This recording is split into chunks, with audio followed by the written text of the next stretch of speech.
Hello viewers, this is Dr. Nitisha, gynecologist, obstetrician and fertility specialist from Mahbub Nagar. Breech presentation అని మీకు ఏమైనా scanning రిపోర్ట్లో చూసుకున్నారా? అయితే breach అంటే ఏంటో తెలుసుకుందాం.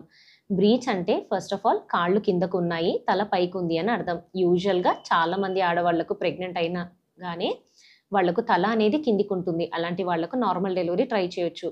అయితే బ్రీచ్ ప్రెజెంటేషన్లో ఉన్న వాళ్ళు 9th మంత్లో కనుక, ఒకవేళ 5th మంత్లో కానీ, 6th మంత్లో కానీ, 7th మంత్లో కానీ, 8th మంత్లో కానీ ఒకవేళ బ్రీచ్ ప్రెజెంటేషన్ ఉంటే మీరు ఎటువంటి కంగారు పడొద్దు.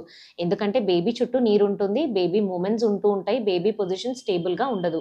కాబట్టి బ్రీచ్ ప్రెజెంటేషన్ ఒకవేళ మీరు 9th మంత్లో అంటే 37 వీక్స్ క్రాస్ అయిన తర్వాత ఒకసారి చూసుకుంటున్నారు అంటే అట్లాంటప్పుడు మాత్రమే సిజేరియన్ సెక్షన్ అవసరము. బ్రీచ్ ప్రెజెంటేషన్లో బేబీ వెయిట్ ఎంతగా ఉంది అనేది, మానం లోపల పడుతుందా పట్టదా అనేది చూసుకుంటాము. బ్రీచ్లో కూడా చాలా టైప్స్ ఉంటాయి. Frank breech, complete breech, incomplete breech, footling breech, ఇలా చాలా ఉంటాయి. అయితే బ్రీచ్ ప్రెజెంటేషన్లో కూడా ఓన్లీ ఒకటే టైప్లో మాత్రమే నార్మల్ డెలివరీ, అది కూడా బేబీ సైజ్ చాలా చిన్నగా ఉందంటేనే ట్రై చేస్తాము. మిగతా అందరికీ మ్యాక్సిమం సిజేరియన్ సెక్షన్స్ చేయించుకోవటమే మంచిది.